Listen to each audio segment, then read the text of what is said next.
मीकाहा का ग्रंथ अध्याय 6 पद संख्या 6। मैं क्या लेकर प्रभु के सामने आऊंगा और सर्वोच्च ईश्वर को दंडवत करूंगा? क्या मैं होम लेकर उसके सामने आऊंगा अथवा 1 वर्ष के बछड़ों को? क्या ईश्वर हजारों मेढ़ों से प्रसन्न होगा अथवा तेल की कोटि कोटि धाराओं से? आइए प्यारे भाई और बहनों, हम प्रभु को धन्यवाद देते हुए उसकी स्तुति करें, क्योंकि प्रभु ही एक सच्चा ईश्वर है जो मानव जाति की मुक्ति के लिए इस संसार में आया और अपने आप को बलि चढ़ा दिया।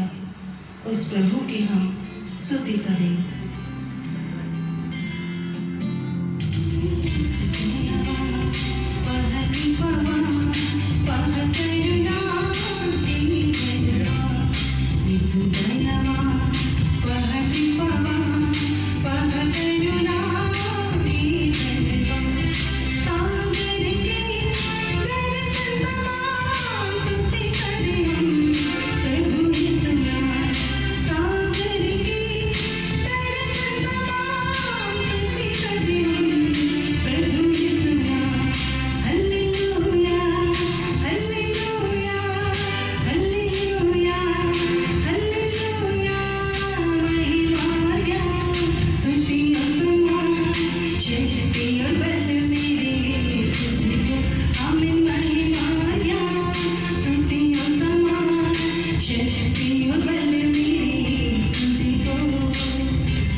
सुनी और नुकसानदेह खबरों से, नुकसानदेह जगहों से,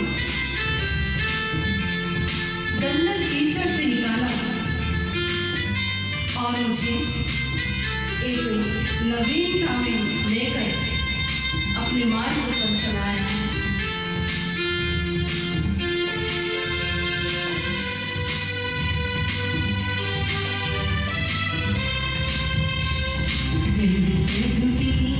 प्रतीक्षा की थी उसने मेरी पुकार सुनी, पहले प्रभु की प्रतीक्षा की थी उसने मेरी पुकार सुनी।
ख्रिस्त में प्यारे भाई और बहनों,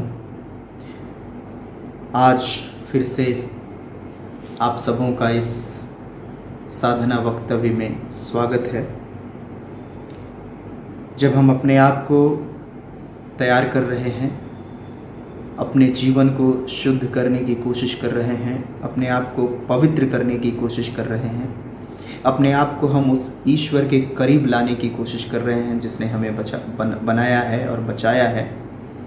आइए आज इस बात पर विचार करें कि हमारे जीवन में जो चंगाई की ज़रूरत है वो क्यों है, हमारे जीवन में जो उद्धार की ज़रूरत है वो क्यों है, चंगाई और उद्धार क्या है, क्या हमें सचमुच उस चंगाई को अपने जीवन में प्राप्त करना चाहिए, उद्धार हमारे जीवन में ज़रूरी है नहीं। उद्धार क्या है, चंगाई क्या है, क्या परमेश्वर चाहता है कि हमें चंगाई मिले, क्या परमेश्वर चाहता है कि हमें उद्धार मिले, क्या परमेश्वर चाहता है कि हम दुखी रहें, हम हर विपत्ति से घिरे रहें। आखिर हमारे जीवन का अर्थ क्या है, हमारे जीवन की जो मुसीबत है, जो कष्ट है, जो समस्याएं हैं, जो तपस्याएं हैं, वो क्यों हैं और कितनी देर तक है, कब तक है। आइए हम कुछ क्षण अपने आप को शांत रखें और उस ईश्वर को अपने बीच, अपने हृदय में आमंत्रित करें। उसी प्रार्थना को मन में दोहराएं जिसे प्रभु यीशु ने सिखाया है।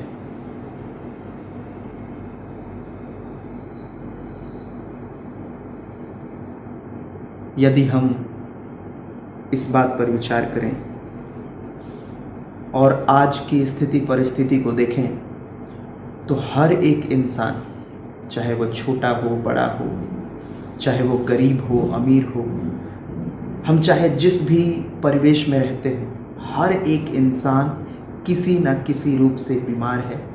हर एक इंसान को किसी न किसी चीज़ की प्रॉब्लम है, तकलीफ़ है, और हर एक इंसान चाहता है कि उसे मुक्ति मिले, उसे चंगाई मिले। हो सकता है कोई व्यक्ति शारीरिक रूप से परेशान हो, आत्मिक रूप से परेशान हो, मानसिक रूप से परेशान हो, आध्यात्मिक रूप से परेशान हो। कहीं ना कहीं हमारे जीवन में कोई ना कोई परेशानी है जिससे हम छुटकारा पाना चाहते हैं, चंगाई पाना चाहते हैं। और ख्रिस्त में प्यारे भाई और बहनों, प्रभु का वचन कहता है, अगर आप यूहन्ना का पहला पत्र अध्याय 1 पद संख्या 8 में पढ़ेंगे तो प्रभु का वचन कहता है कि यदि हम कहते हैं कि हम निष्पाप हैं तो हम अपने आप को धोखा देते हैं और हम में सत्य नहीं है। यदि हम अपने पाप स्वीकार करते हैं तो वह हमारे पाप क्षमा करेगा और हमें हर अधर्म से शुद्ध करेगा। अर्थात हमारे जीवन में जो अभिशाप बना हुआ है, हमारे जीवन में पाप की जो सज़ा बनी हुई है, हमारे जीवन में जो नफ़रत का जहर है, हमारे जीवन में जो दुख और विपत्ति का कारण है पाप, उससे अगर कोई हमें छुटकारा दे सकता है, अगर उससे हमें कोई शुद्ध कर सकता है तो वो सिर्फ और सिर्फ ईश्वर ही है, हमारा यीशु मसीह ही है। ख्रिस्त में प्यारे भाई और बहनों, प्रभु का वचन भी कहता है कि हम सब ने पाप किया है, हम सब ने पाप किया है और इसलिए हम सब के सब दोषी ठहराए गए हैं। और हमें दोष से मुक्त होने के लिए उस ईश्वर की सहायता की ज़रूरत है, जो हमसे बेपनाह मोहब्बत करने का वादा करता है, जो हमारे लिए क्रूस पर मर जाता है और हमें अनंत जीवन देने का वादा करता है। मेरे प्यारे भाई और बहनों, केवल ईश्वर प्रभु ही हमारी आत्मा को चंगा कर सकता है। हो सकता है हम सभी शारीरिक रूप से चंगे हों, हमें कोई बीमारी नहीं है दुनिया की नज़र में, हमें टीबी नहीं है, कैंसर नहीं है, सर दर्द नहीं है, पेट दर्द नहीं है, अल्सर नहीं है, कुछ भी नहीं है, लेकिन शायद हमारी आत्मा बीमार है, और इस आत्मा को जो शायद बीमार है उसे चंगा करने के लिए, हमारी आत्मा को चंगाई देने के लिए सिर्फ और सिर्फ इस कायनात में अगर कोई है तो वो सिर्फ और सिर्फ ईश्वर है। हमारा ईश्वर प्रभु यीशु मसीह है, जो हमें चंगाई दे सकता है, जो हमें उद्धार दे सकता है।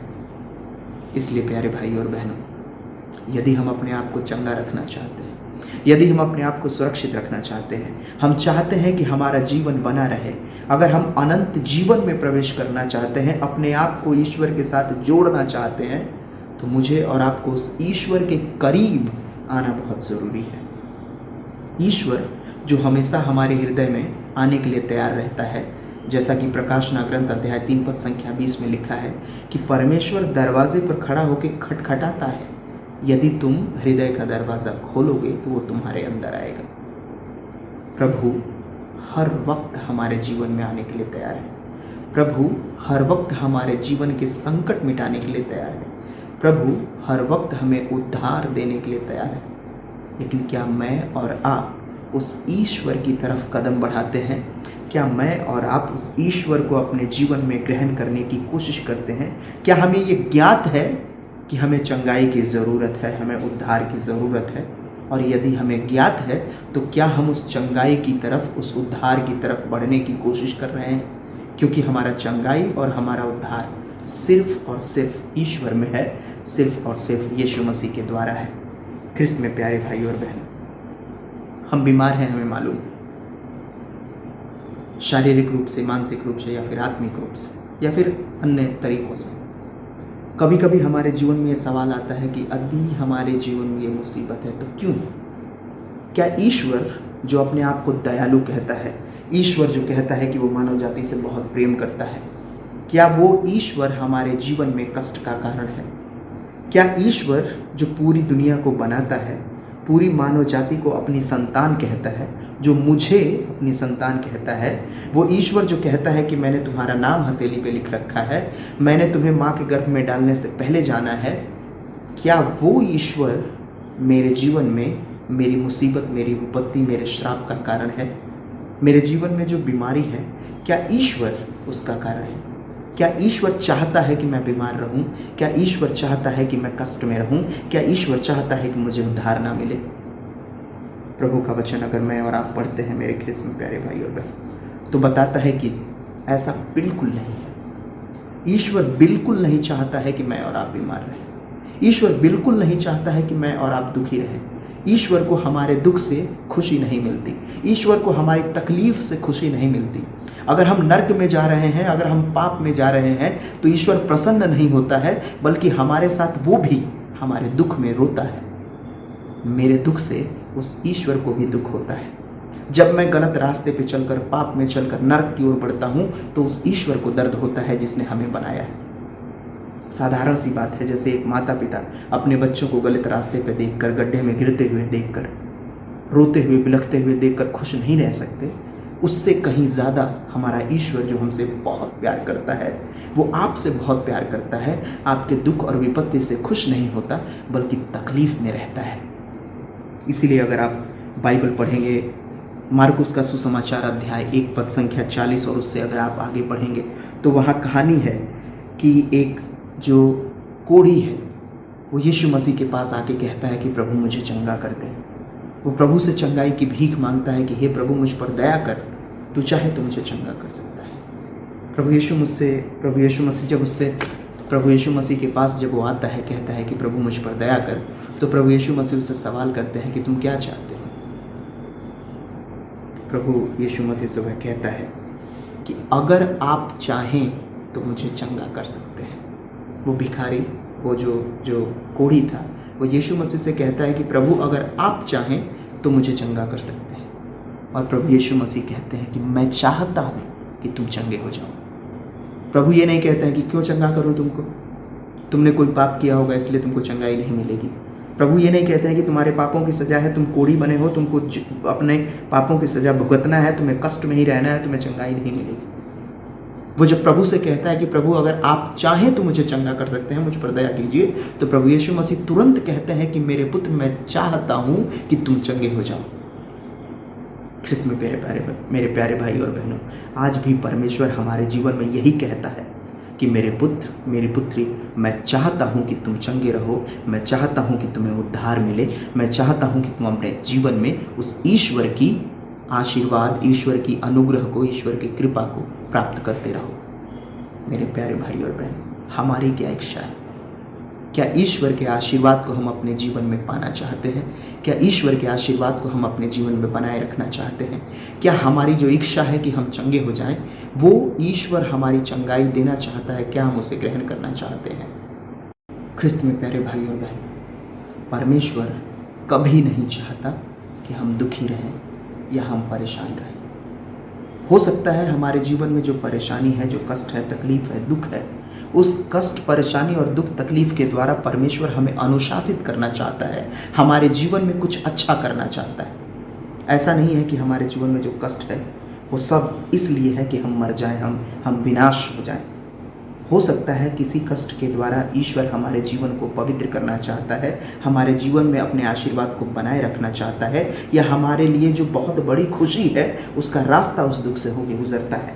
ख्रिस्त में प्यारे भाई और बहन, आपको मालूम है कभी कभी हमारे जीवन में जो खुशियाँ आती हैं वो सिर्फ दुख के रास्ते से ही आती हैं, तकलीफ में होने के बाद ही आती हैं। हम सबों को पता है, एक माँ को पता होगा कि अगर एक बच्चा इस दुनिया में आता है तो माँ को कष्ट से गुजरना पड़ता है। अगर एक नारी, एक औरत माँ बनना चाहती है तो उसको प्रसव पीड़ा से गुजरना ही है। अगर वो प्रसव पीड़ा को ईश्वर का दंड बताए, अगर वो प्रसव पीड़ा को कष्ट बताए, अगर वो प्रसव पीड़ा को तकलीफ बताती है जो उसके लिए सज़ा है, तो अब उसके लिए हम क्या कर सकते हैं? परमेश्वर उसे सज़ा नहीं देता। वो दर्द जो है वो वरदान है उस नारी के लिए जो माँ बनने जा रही है।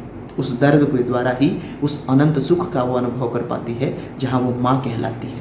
हमारे जीवन में भी ऐसा बहुत बार होता है जब हो सकता है छोटी सी परेशानी हमारे जीवन में आई हो, हमारे जीवन में जो छोटा सा तकलीफ आता है उसके द्वारा परमेश्वर हमें अनुशासित करना चाहता है, हमें शुद्ध करना चाहता है, हमें पवित्र करना चाहता है, या हमारे जीवन में एक अनंत खुशी डालना चाहता है, हमारी एक पहचान बनाना चाहता है जो ईश्वर से जुड़ी हो। लेकिन मैं और आप शायद उस आशीर्वाद को पहचान नहीं पाते और उस दुख को, उस कष्ट को, उस मुसीबत को, उस दंड को ध्यान देते हुए अपने आप को कोसते हैं और अपने साथ उस ईश्वर को भी कोसते हैं जो हमारे जीवन का भला चाहता है, बल्कि हमारे जीवन को अनंत जीवन में बदलना चाहता है। हमें बाइबल से अगर पढ़ना है तो हम जोब का ग्रंथ हमें मालूम है। जोब जो बहुत ईश्वर का भक्त था, ईश्वर को प्यार करता था, उसके जीवन में भी कष्ट आया। और आपको मालूम है कि उसके जीवन में कष्ट क्यों आया? इसलिए नहीं कि ईश्वर ने उसके जीवन में कष्ट डाला। ईश्वर ने उसके जीवन में अगर कष्ट आने के लिए अनुमति दी तो सिर्फ इसलिए क्योंकि उसको मालूम था कि इसके जीवन के द्वारा ईश्वर की महिमा होनी है। ख्रिस्त में प्यारे भाई और बहनों, शैतान भी हमारे जीवन में कार्यरत है। वो भी हमारे जीवन को कष्ट में रखता है, हमें तकलीफ में, दुख में रखता है, ताकि हम अपने आप को कोसते रहें और उस ईश्वर को कोसते रहें, जैसे कि वो जॉब के साथ करता है। हो सकता है जॉब की कहानी गलत हो या सही हो, लेकिन इतना ज़रूर है कि शैतान हमारे जीवन में कार्यरत है कि वो हमें ईश्वर से दूर कर दे और वो हमारे जीवन का विनाश कर दे। लेकिन परमेश्वर हम सब में, केवल हम ईश्वर में विश्वास नहीं करते, बल्कि ईश्वर भी मुझ में और आप में विश्वास करता है।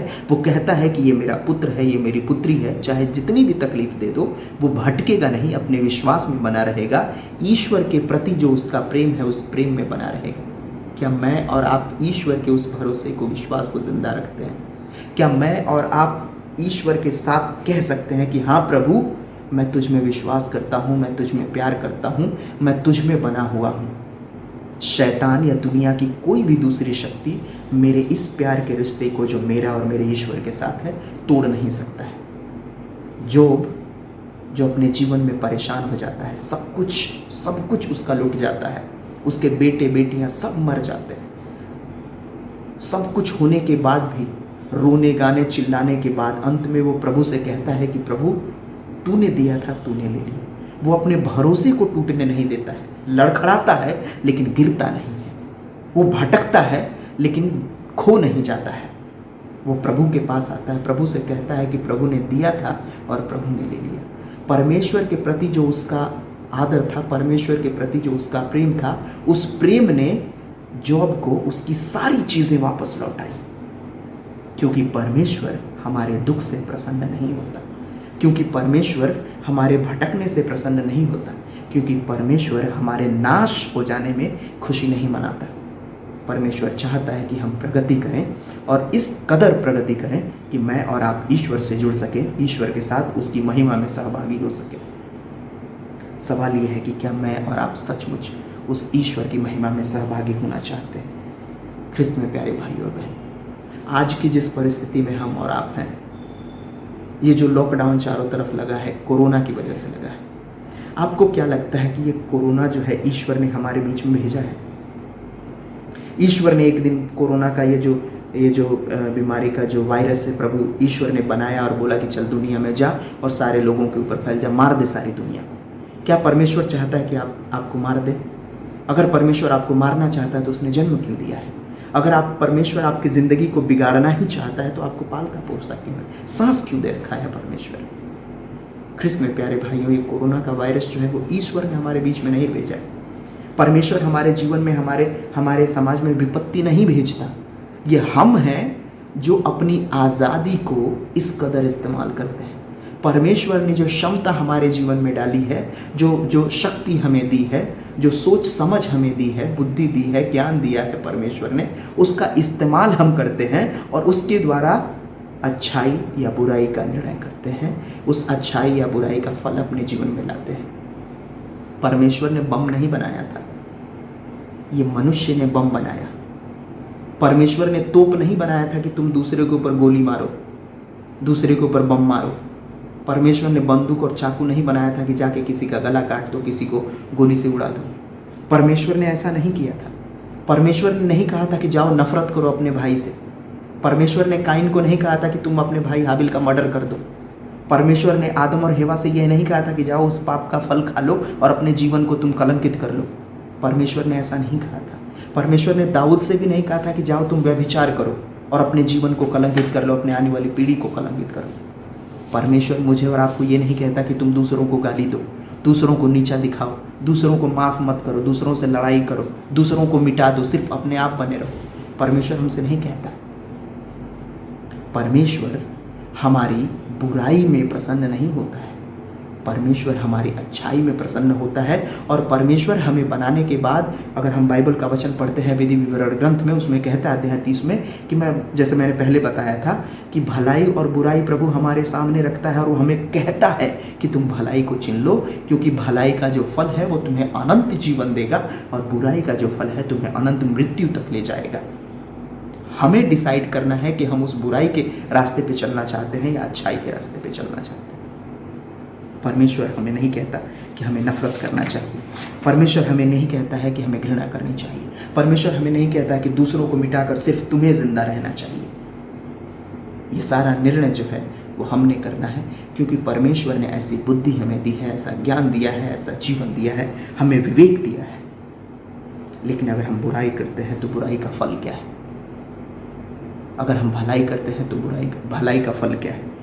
हम जो भी करते हैं उसका फल तो हमें भुगतना पड़ेगा। हम बबूल का पेड़ लगाकर, कांटे का पेड़ लगाकर और आम का फल नहीं मांग सकते।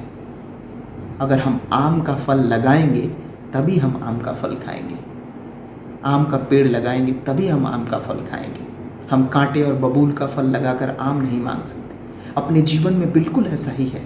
हम अपने जीवन में बुरे कर्म करते जाएं, हम अपने जीवन में वो सारी बुराई करें जो परमेश्वर ने हमें मना कर रखा है, जो सामाजिक दृष्टिकोण से भी बुरा है, जो हमारे कलीसिया ने मना कर रखा है। उन सारी बुराइयों को हम करते जाएं और उसके बाद हम दोष किसके ऊपर लगाएं कि प्रभु ने ऐसा किया है, प्रभु ने हमारे जीवन में विपत्ति डाली है, प्रभु ने हमारे जीवन पर दया नहीं की है, प्रभु मुझे माफ नहीं करता, प्रभु दया नहीं करता। अपने जीवन के कर्मों को बदलना भी बहुत जरूरी है। वो पाप, वो जो नाशपन है हमारे जीवन में, वो शायद हमारे निर्णय से है। हमने निर्णय किया है उस पाप में बने रहने का। हमने निर्णय किया है दूसरों से घृणा करने का, नफरत करने का, दूसरों को मिटा देने का, गाली देने का, लड़ाई करने का, पाप करने का हमने निर्णय किया है। प्रभु ने हमसे साफ शब्दों में कहा है कि मैं चाहता हूं कि तुम भलाई करो, भलाई के रास्ते को चुन के जीवित रहो।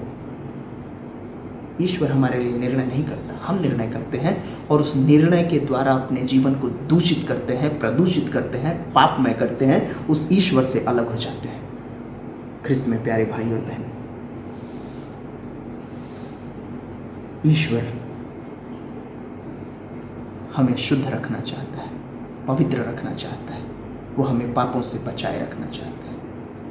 वो चाहता है कि हम सच्चाई के रास्ते पर चलें, हम अच्छाई के रास्ते पर चलें, भलाई के रास्ते पर चलें, क्योंकि अच्छाई के रास्ते पर चलकर ही हम जीवन को प्राप्त कर सकते हैं, भलाई के रास्ते पर चलकर ही हम जीवन को प्राप्त कर सकते हैं। आप जहर खाकर जिंदा रहने की बात नहीं कर सकते। आप ये नहीं कह सकते कि मैंने जहर खा लिया है और मैं जिंदा भी रहूँगा। नहीं, अगर आपने जहर खाया है तो आपको मरना पड़ेगा। अगर आप जहर खाने के बाद उस जहर से बचना भी चाहते हैं तो समय रहते आपको डॉक्टर के पास जाना पड़ेगा, अन्यथा जहर खाने के बाद आपको मरना ही पड़ेगा। आप ये नहीं कह सकते कि मैंने जहर खाया और मुझे बचना भी है। अगर आपने जीवन में पाप किया है, उस पाप कर्म का दंड आपको भुगतना ही पड़ेगा। अगर आप उस पाप दंड से बचना चाहते हैं तो अपने आप को ईश्वर के पास वापस लाना ही पड़ेगा, पश्चाताप करना ही पड़ेगा। जैसे आप जहर खाकर जिंदा नहीं रह सकते, वैसे ही आप पाप करके उस पाप की दास्ता से नहीं बच सकते। ख्रिस्त में प्यारे भाई और बहन, प्रभु का वचन कहता है कि मैं भलाई और बुराई दोनों तुम्हारे सामने रखता हूँ और मैं चाहता हूँ कि तुम भलाई को चुन लो, बुराई को नहीं भलाई को चुन लो, पाप को नहीं पुण्य को चुन लो, शैतान को नहीं ईश्वर को चुन लो। आप किसे चुनना चाहते हैं? अपने जीवन के अस्तित्व को बनाए रखने के लिए, अपने जीवन के अस्तित्व को पवित्र करने के लिए, अपने जीवन के अस्तित्व को ईश्वरमय करने के लिए मुझे और आपको ये निर्णय लेना है कि मैं शैतान के रास्ते पर नहीं बल्कि ईश्वर के द्वारा प्रदत्त रास्ते को अपने जीवन का रास्ता बनाऊंगा।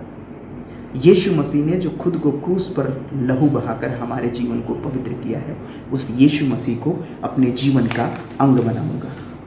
ख्रिस्त में प्यारे भाई और बहन, अगर हम बात करें अपने जीवन को बचाए रखने की, तो हमने ये कहानी शायद सुना है कि जंगलों में लोग बंदर कैसे पकड़ते हैं। मैंने सुना है कि जंगल में लोग एक सुराही या घड़ा रख देते हैं जिसका मुंह बहुत पतला होता है और उसमें कुछ फल फ्रूट, कुछ केला वगैरह डाल देते हैं जो बंदर को बहुत ज़्यादा अट्रैक्ट करता है। और बंदर क्या करता है कि वो जाता है उस घड़े के अंदर अपना हाथ डालता है और पूरी मुट्ठी में वो फल बांध लेता है।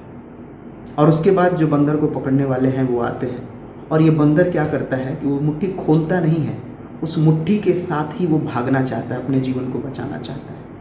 लेकिन वो घड़ा जो है इतना भारी है कि वो उसे उठा के भाग नहीं सकता है। वो अपने जीवन को बचाने के लिए छटपटाता है, पूरा चारों तरफ दौड़ता है, घूमता है, लेकिन उस घड़े के साथ। और वो घड़ा इसलिए नहीं छूटता है क्योंकि उसने मुट्ठी बांध रखी है और मुट्ठी इतना बड़ा है कि वो घड़े से बाहर नहीं निकल सकता। वो छटपटाता है अपने जीवन को बचाने के लिए। उसे सिर्फ ये एहसास नहीं हो पाता है कि अगर वो सचमुच अपने जीवन को बचाना चाहता है तो उसे मुट्ठी खोलने की ज़रूरत है और वो आज़ाद हो सकता है। अपने जीवन को आज़ाद करने का तरीका है शायद उसके पास, लेकिन वो उसे इस्तेमाल नहीं करना चाहता है। वो लालच में इतना बंधा हुआ है, वो अपने जीवन में वो फल खाने के लिए इतना उत्तेजित है, इतना उत्सुक है कि वो अपनी मुट्ठी नहीं खोलता, अपनी जान गंवा देता है। ख्रिस्त में प्यारे भाई और बहनों, हो सकता है ये कहानी लगे, लेकिन कई बार हमारे जीवन में बहुत सारी ऐसी मुसीबतें हैं, कष्ट हैं, हमारे जीवन में श्राप है। वो सिर्फ इसलिए क्योंकि हमारी चाहत ने हमें उस श्राप में बांध रखा है। हमारे मन की जो ख्वाहिश है, हमारी जो आदत है जीवन की, उस आदत ने, उस ख्वाहिश ने हमें उस पाप में बांध रखा है। हम शायद उस पाप से मुक्त हो सकते हैं, शायद हम उस पाप के दंड से मुक्त हो सकते हैं अगर हम अपने जीवन को बदल लें, अपने पाप में जीवन को बदल कर उस ईश्वर के पास वापस आ जाएं, उस पाप में जीवन को छोड़कर ईश्वर को स्वीकार कर लें। उस समय शायद हम पवित्र हो सकते हैं, हम अपने अभिशाप से मुक्त हो सकते हैं। लेकिन क्या हम तैयार हैं अपने उस अभिशाप में आदत को छोड़ने के लिए, अपने उस पाप में आदत को छोड़ने के लिए? वो हमें निर्णय करना है। परमेश्वर ने हमें अपनी महिमा के लिए बनाया है। परमेश्वर नहीं चाहता है कि मैं और आप पाप में बने रहें, कष्ट में बने रहें। प्रभु का वचन कहता है, स्तोत्र ग्रंथ 103 में अगर हम पढ़ेंगे तो प्रभु का वचन कहता है कि कौन हमारे पाप क्षमा कर सकता है? कौन हमारे पाप क्षमा कर सकता है? कौन हमें हमारे रोगों से मुक्त कर सकता है? और जवाब है सिर्फ और सिर्फ ईश्वर। अगर हमें हमारे पापों से कोई मुक्त कर सकता है तो वो ईश्वर है। अगर कोई हमें हमारे रोगों से मुक्त कर सकता है तो ईश्वर है। और मुझे आपको अगर उन अपने रोगों से मुक्ति पानी है, अपने जीवन में छुटकारा पाना है, अपने जीवन को मुक्त करना है, उद्धार पाना है, तो हमें उस ईश्वर के पास आना बहुत ज़रूरी है। उस ईश्वर के पास आए बिना, उस ईश्वर से मेल बनाए बिना, उस ईश्वर से प्रेम का रिश्ता बनाए बिना हम उस ईश्वर के उद्धार को अपने जीवन में ग्रहण भी नहीं कर सकते और उसका अनुभव भी नहीं कर सकते। ख्रिस्त में प्यारे भाई और बहनों, हमारे जो पाप हैं वो हमारे आध्यात्मिक जीवन के लिए जहर है। हमारे पाप हमारे आध्यात्मिक जीवन के लिए जहर हैं। वैसे ही जहर हैं जैसे जहर खाने के बाद हमें मरना पड़ता है, वैसे ही पाप करने के बाद हमारे आध्यात्मिक जीवन, हमारे आत्मिक जीवन का विनाश होता है। समय रहते हुए हमें उस ईश्वर के पास वापस आना है। जब हम ईश्वर के पास आने की बात करते हैं, जब हम चंगाई की बात करते हैं, जब हम उद्धार की बात करते हैं, मुक्ति की बात करते हैं, तो अगर हम साधारण तौर पर देखें तो हमारे बहुत सारे प्रकार की चंगाइयाँ हो सकती हैं। लेकिन अगर हम साधारण तौर पर देखें तो हमें शारीरिक चंगाई की ज़रूरत है, हमें मानसिक चंगाई की ज़रूरत है, हमें आत्मिक चंगाई की ज़रूरत है। शारीरिक चंगाई अगर हम देखिए शारीरिक रूप से हम अपने आप को बहुत चीज़ें देते हैं। हम खाना खाते हैं, एक्सरसाइज करते हैं, अपने आप को फिट रखने की पूरी कोशिश करते हैं, डाइट करते हैं, अच्छे कपड़े पहनते हैं, सुंदर दिखने के लिए नहाते धोते हैं, कितनी सेवा करते हैं अपने शरीर की। इस शरीर को सुंदर दिखाने के लिए, इस शरीर को बनाए रखने के लिए हम शायद पूरा समय देते हैं इस शरीर के। अपने मस्तिष्क को, अपने मानसिक विकास के लिए भी हम बहुत सारी चीज़ें कहते हैं, अलग अलग चीज़ें पढ़ते हैं, शायद लोगों से बातें करते हैं, नई नई चीज़ें जानने की कोशिश करते हैं, अपना नॉलेज ज्ञान बढ़ाने की कोशिश करते हैं, बहुत सारे उपकरणों का इस्तेमाल करते हैं ताकि हमारा दिमाग जो है वो बढ़ जाए और हम इस जीवन में किसी काम आते रहें, हमारे जीवन के द्वारा कोई ना कोई काम होता रहे। लेकिन क्या आपने कभी सोचा है कि अपनी आत्मिक जीवन को सुरक्षित रखने के लिए, अपनी आत्मा को परिपूर्ण करने के लिए, अपनी आत्मा को शुद्ध और परिपक्व बनाने के लिए हम क्या करते हैं? क्या हम समय देते हैं अपनी आत्मा को शुद्ध करने के लिए? क्या समय हम देते हैं अपनी आत्मा को पवित्र करने के लिए? क्या हम अपनी आत्मा को सुरक्षित रखने के लिए कुछ करते हैं? ख्रिस्त में प्यारे भाई और बहन, हो सकता है हमने नहीं किया हो सकता है हम करते हैं, लेकिन आइए आज इस प्रभु के वचन को सुनते समय अपने जीवन में विचार करें कि हमारी आत्मा को चंगाई की ज़रूरत है या नहीं।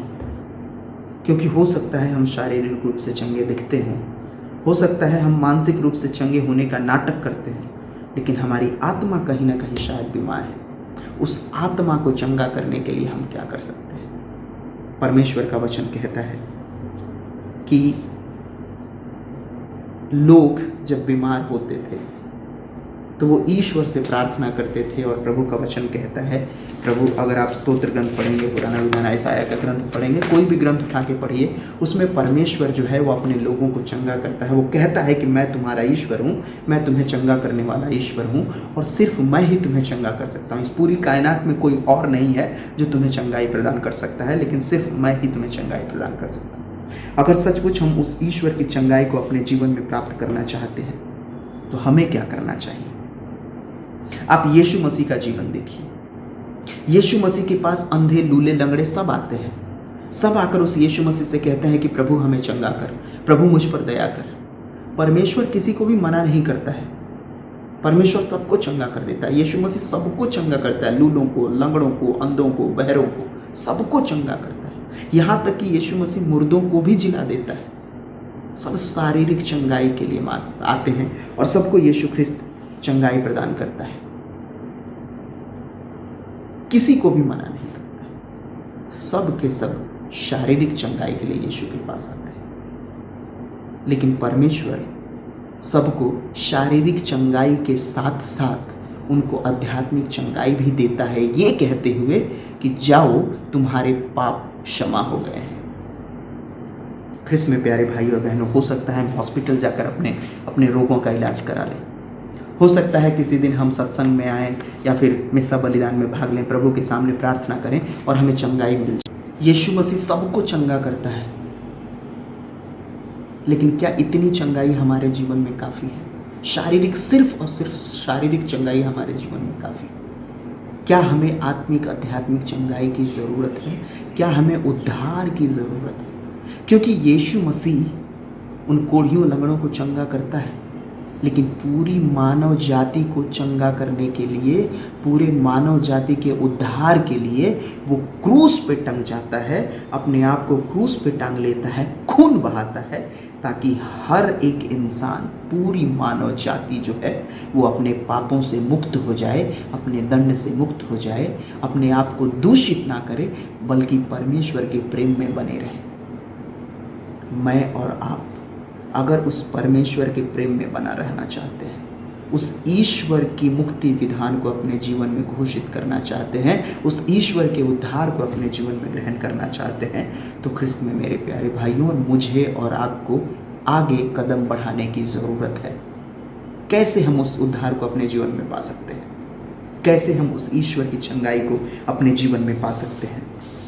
ख्रिस्त में प्यारे भाइयों और बहनों, जैसा कि मैंने शुरू में कहा कि अगर हम अपने जीवन में पापों से निजात पाना चाहते हैं, अगर हम अपने जीवन में बुराई का अंत करना चाहते हैं, अगर हम चाहते हैं कि हमने जो कुछ पाप कर्म किया है उससे छुटकारा मिले और हम ईश्वर के प्रेम में बढ़ते जाएं, तो उसके लिए हमें उस ईश्वर को स्वीकार करना बहुत ज़रूरी है। मैंने ये भी कहा कि हम सभी पापी हैं और उस पाप के द्वारा हम सभी दोषी ठहराए गए हैं, और इस दोष से, इस पाप से मुक्त होने के लिए हमें ईश्वर के पास आना ज़रूरी है, क्योंकि सिर्फ और सिर्फ ईश्वर ही हमें हमारे पापों से छुटकारा दिला सकता है, हमें हमारे पापों से मुक्त कर सकता है।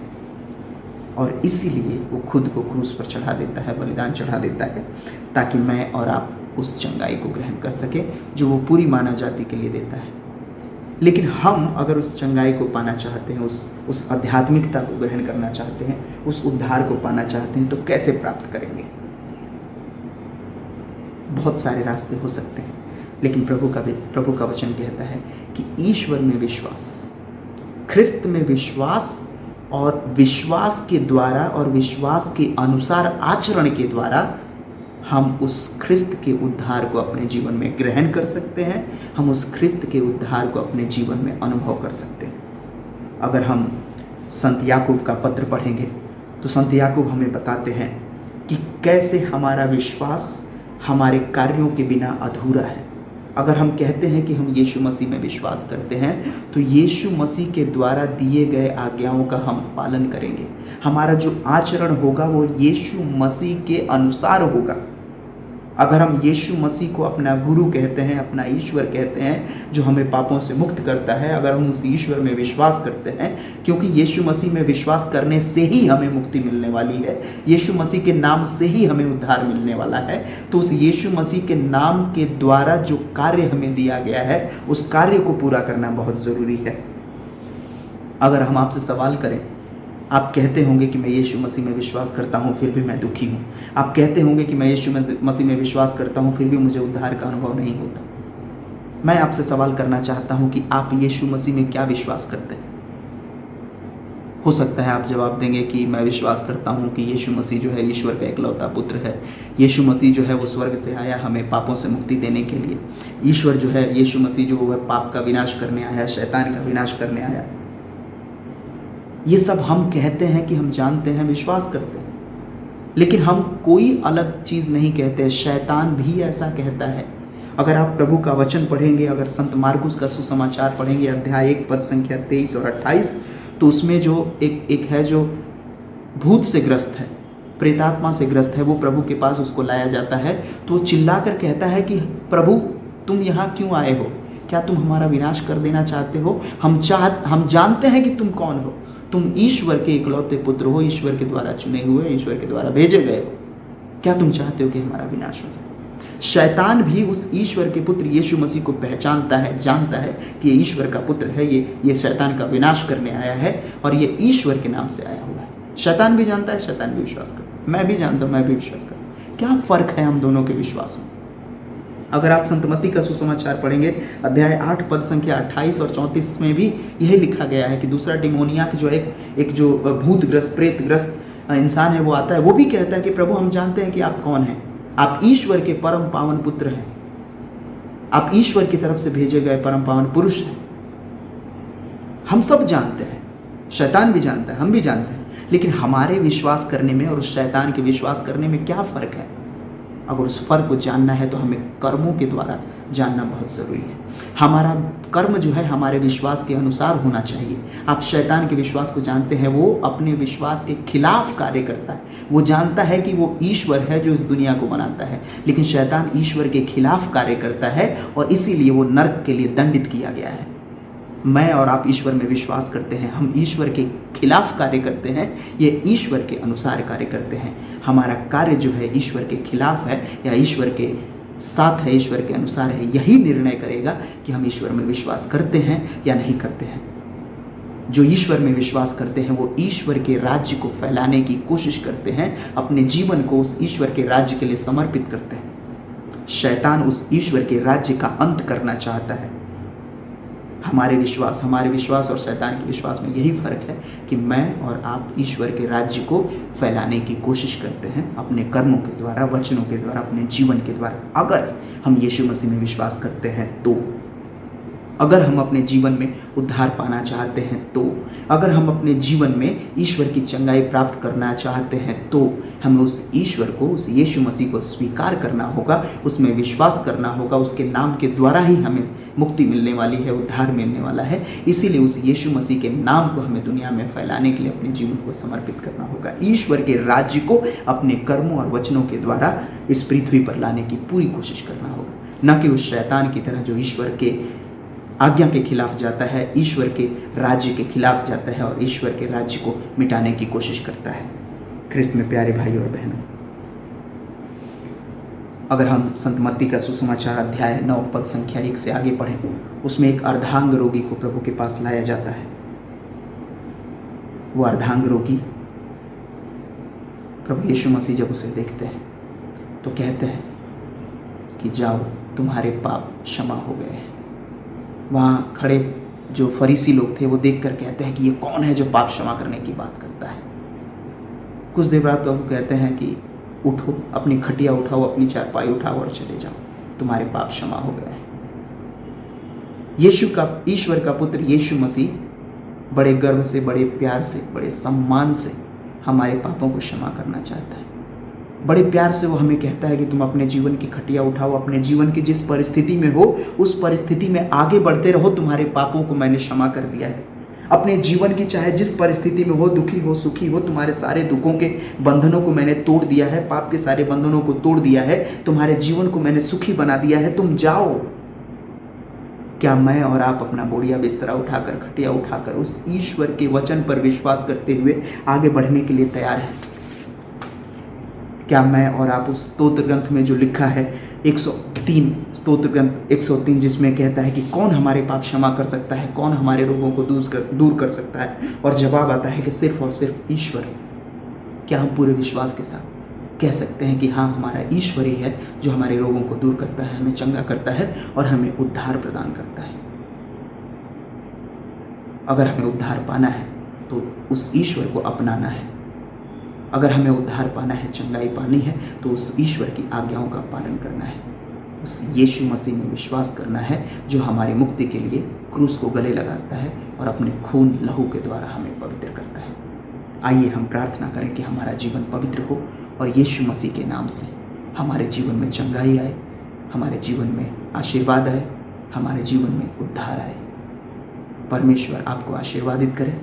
आपकी हर एक मनसा, हर एक प्रार्थना, हर एक निवेदन प्रभु को ग्राह्य हो। हम माता मरियम की मध्यस्थता द्वारा प्रार्थना करें। प्रणाम मरिया, कृपा पूर्ण, प्रभु तेरे साथ है, धन्य है तू स्त्रियों में और धन्य है तेरे गर्भ का फल यीशु। हे संत मरिया, परमेश्वर की माँ, प्रार्थना कर हम पापियों के लिए, अब और हमारे मरने के समय। आमीन। पिता, पुत्र और पवित्र आत्मा के नाम पर। आइए हम प्रभु की आराधना में घुटने टेकें।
हम फिर एक बार पुनर्जीवित प्रभु के उपस्थिति में एकत्रित हैं।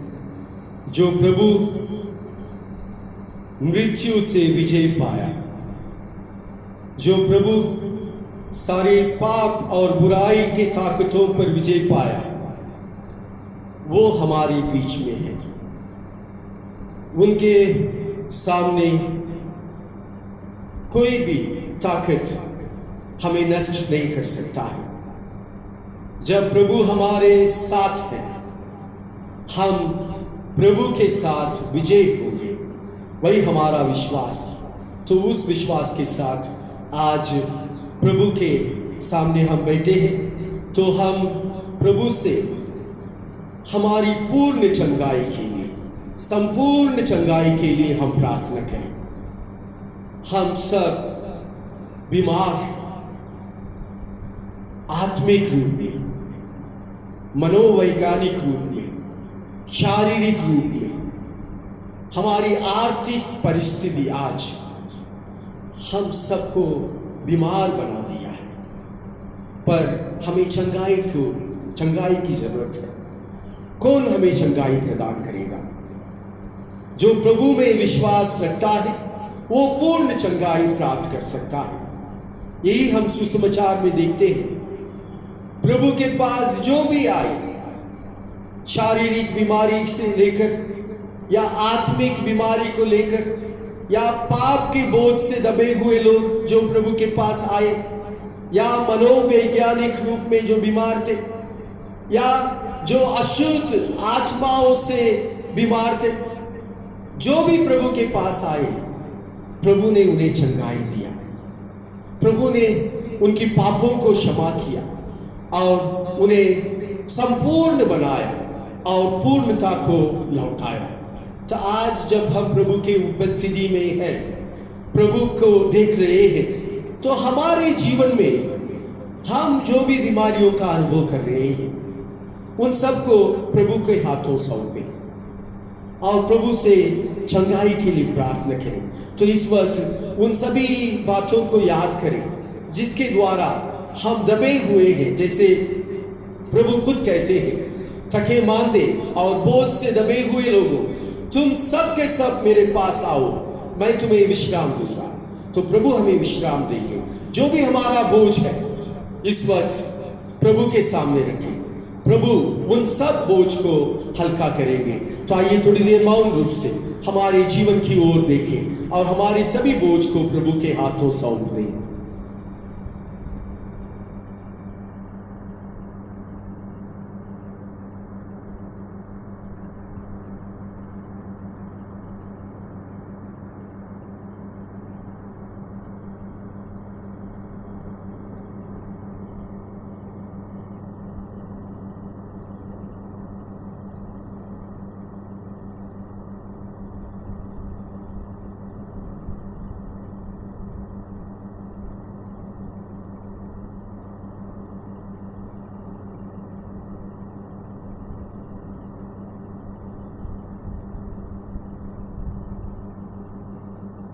आइए इस वक्त प्रभु की ओर देखें।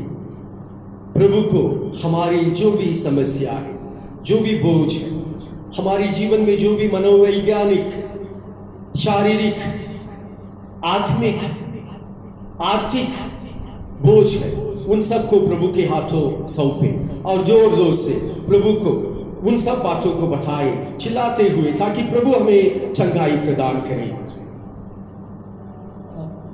Hallelujah hallelujah hallelujah hallelujah hallelujah hallelujah hallelujah hallelujah hallelujah hallelujah hallelujah hallelujah hallelujah. सर्वशक्तिमान परमेश्वर, तेरे पुत्र ने हमसे कहा है, थके मांदे और बोझ से दबे हुए लोगों, तुम सब के सब मेरे पास आओ, मैं तुम्हें विश्राम दूंगा। इसी विश्वास के साथ में प्रभु इस वक्त हमारे सभी बोझ को तेरे हाथों सौंपते हैं। हे प्रभु, हमें चंगाई प्रदान कर, हमारी सारी परिस्थितियों को बदल दे। जैसे तूने कहा है, पूर्ण बनो, जैसे तुम्हारी स्वर्गीय पिता पूर्ण है, हमें पूर्ण बनाओ। हे प्रभु, हमारी सभी आर्थिक परिस्थितियों को बदल दो, मनोवैज्ञानिक दुख को हल्का करो, हमारी आत्मिक बोझ को तेरे हाथों सौंपते हैं, उसे चंगाई प्रदान कर।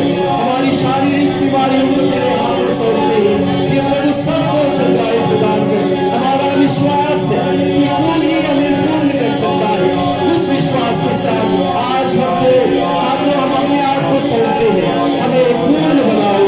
आमीन।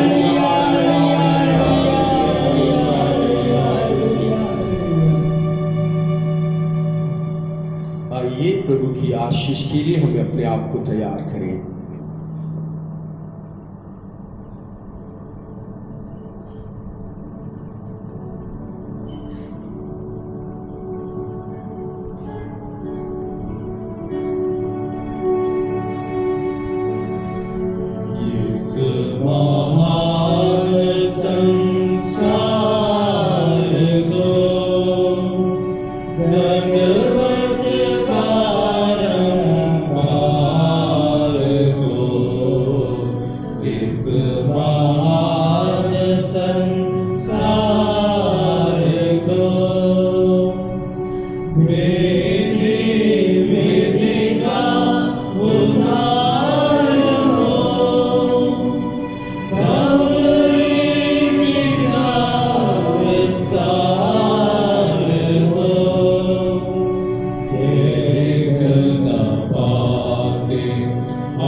से बरसाता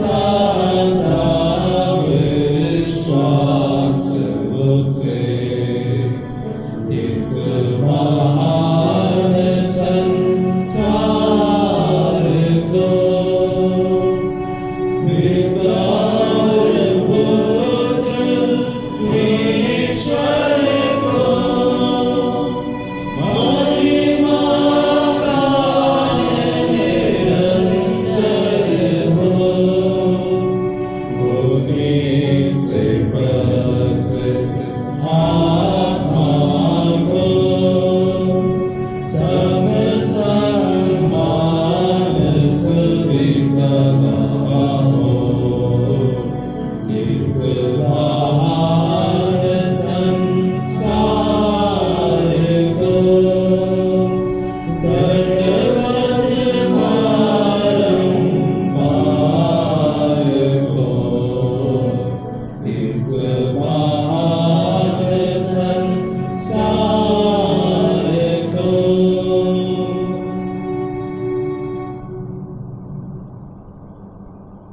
हम प्रार्थना करें।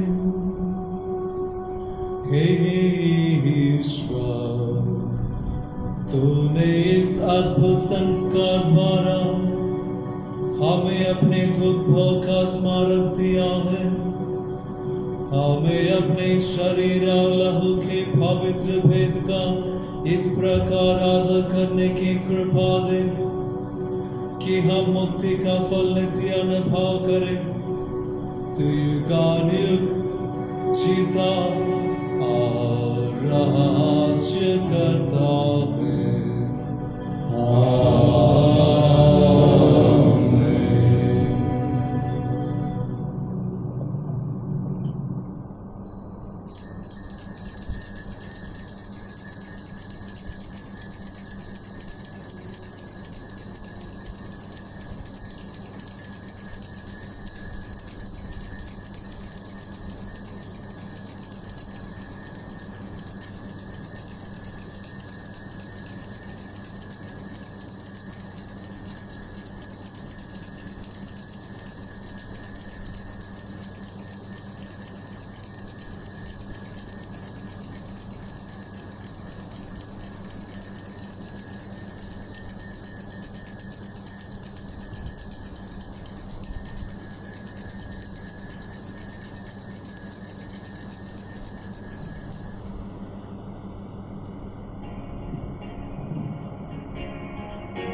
सबको जय यीशु। ये बहुत आनंद और उल्लास का विषय है कि दिल्ली करिश्माई नवीनीकरण सेवा द्वारा आयोजित ऑनलाइन 6 दिवसीय चंगाई एवं छुटकारे के आत्मिक साधना में आप सब ने भाग लिया।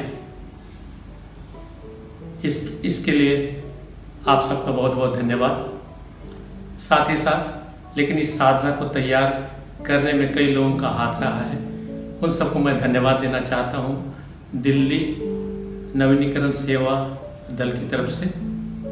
सबसे पहले reverend father Thomas Menapattu OFM Capuchin, reverend father Ajit Patrick, reverend father Sampat Kumar, reverend father Julius Caesar, इन सबको विशेषकर बहुत बहुत धन्यवाद आप सबकी तरफ से और दिल्ली नवीनीकरण सेवा की तरफ से, क्योंकि उनके द्वारा प्रवचन दिए गए, उनके द्वारा पवित्र साक्रामेंट के सामने हम सबके लिए प्रार्थना की गई। इसके साथ साथ आभा टोपो, पूनम कुजूर, रोज पुष्पा सोरेंग, मरियम कुल्लू, इन सबको भी बहुत बहुत धन्यवाद, क्योंकि इन्होंने बहुत सहायता की इस प्रोग्राम को तैयार करने में। विशेष रूप से हम धन्यवाद देते हैं जीवन ज्योति आश्रम के कोयर के लिए, जिन्होंने गान और स्तुति भजन में हम सबकी सहायता की।